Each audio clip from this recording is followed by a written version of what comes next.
মামা, তোমার রিক্সায় ফুল কিসের? একটু আগে মামা একটা পোল আর একটা মাই আমার রিক্সায় উঠছিল। মায়েরার মনে হয় বিয়ে ঠিক হয়ে গেছে। মায়েরা পোলার লগে শেষবারের মতো দেখা করতে এসেছিল। শেষবারের মতো আমার রিক্সায় তারা কতক্ষণ ঘুরছে মামা।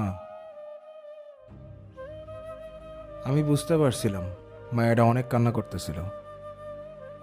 জানেন মামা, তাদের ভালোবাসা জানি কোন এক বাস্তবতার কাছে হাইরা গেছে। পোলাটার নামার আগে মায়েরার এই ফুলটা দিছিল। অনেক কান্না করতেছিল পোলাটা। আমার খুব কষ্ট লাগতেছিল। মায়ের নামার আগে ফুলটা রিক্সায় ফালাই দিয়ে গেছিল। আমি কতবার ডাক দিছিলাম, আফা আপনার ফুলটা লয়ে যান। কাঁদতে কাঁদতে গেটের ভিতর ঢুকে গেল, আমার কথা শুনলো না। জানেন মামা, ভালোবাসা জিনিসটা অনেক কষ্টের। আসলে মামা, ভালোবাসার খেলাটা আমরা কেউই বুঝতে পারি না। জানেন মামা, আপনার মামিরও কত কষ্ট করেই না বিয়ে করছিলাম। বাপের বিপক্ষে যায় বিয়ে করছিলাম।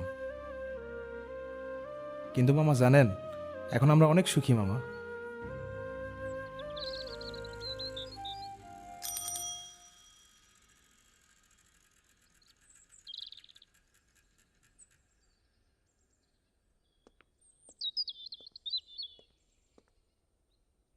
কি বলো মামা, তোমারও ভালোবাসার গল্প আছে নাকি?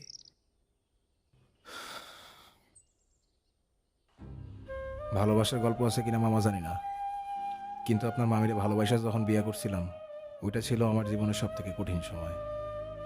ভালোবাসার মধ্যে কঠিন সময়? ঠিক বুঝলাম না মামা। আসলে বিয়েটা বাপের বিপক্ষে করলেও বিয়াতে প্রথমে বাপে রাজি ছিল। বাবা রাজি থাকার পরে এমন কি হয়েছিল পরে বাবার বিপক্ষে যাওয়া লাগলো? আসলে আমাকে বিয়ে ঠিক হওয়ার পর হঠাৎ একদিন দুর্ঘটনায় আপনার মামি দুইটা চোখ হারায় ফেলায়। আপনার মামি অন্ধ হয়ে যায়। এরপর বাপে রাজি হয় নাই আপনার মামির লগে আমার বিয়েটা দিতে। কিন্তু আমি হারে কেমনে সারম, আমি তো হারে ভালোবাসি, তাই না? ভালোবাসা মানুষটা সারা কি থাকুন যায় মামা? কিন্তু আমি জানি একদিন সব ঠিক হয়ে যাব। আমার বাপ সব কিছু মাইনে লইব। এখন আছি আপনার মামির লয়ে, ভালোই আছি, সুখে আছি। সত্যি মামা, তুমি মামিকে অনেক ভালোবাসো, এটা বোঝাই যায়। আচ্ছা মামা, আসি তাহলে।